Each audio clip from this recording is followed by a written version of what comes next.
रामकृष्ण हरी. या पृथ्वीवर अनेक लोक जन्माला येतात, किड्या मुंग्यासारखे जगतात आणि एक दिवस या जगातून निघूनही जातात.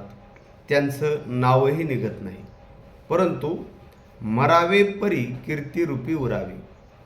आणि मग ही कीर्ती मागे राहण्यासाठी संत आपल्याला वेळोवेळी जागं करतात. संत तुकाराम महाराज एका अभंगातून म्हणतात, आपुलिया हिता जो असे जागता, धन्य माता पिता तयाचिया.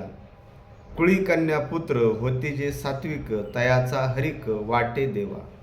म्हणजे ज्या कुळात चांगली मुलं जन्माला येतात त्या कुळाचा भगवंतालाही हेवा वाटतो. असे असंख्य किडा मुंगी प्राणी माणसं जन्माला येतात, परंतु ते जर ईश्वर भजन करत नसतील तर त्याचा काही उपयोग होणार नाही. असे जे चांडळ असतात त्यांचा या जगासाठी काहीही उपयोग नसतो.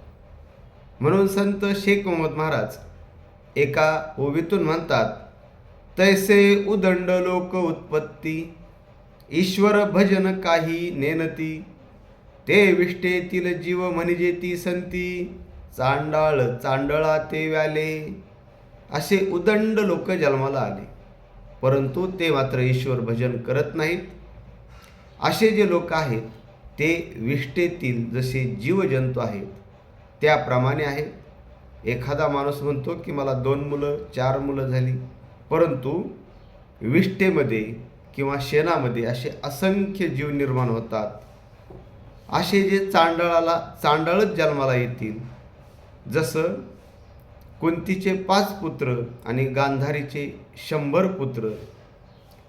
या 5 पुत्रांनी परोपकार केला, भगवंताची भक्ती केली म्हणून ते कीर्तिरूपाने राहिले. परंतु या 100 कौरवांनी अन्याय अत्याचार केला म्हणून त्यांना शिक्षा भोगावी लागली. तसंच आपण या जन्मात येऊन भगवंताची भक्ती करावी. हा जन्म आनंदासाठी आहे, भगवंताच्या भक्तीसाठी आहे. आणि ही भक्ती जर आपण मनोभावी केली तर नक्कीच आपल्याला हा भवसागर तरून जाण्यासाठी भगवंत आपला हात पकडतील आणि याची देही याची डोळा भोगी जे मुक्तीचा सोहळा. म्हणजे याच जन्मात आपल्याला तो आनंद मिळेल. म्हणून संत वेळोवेळी आपल्याला जागं करतात आणि जागे व्हा आणि भगवंताची भक्ती करा. रामकृष्ण हरी.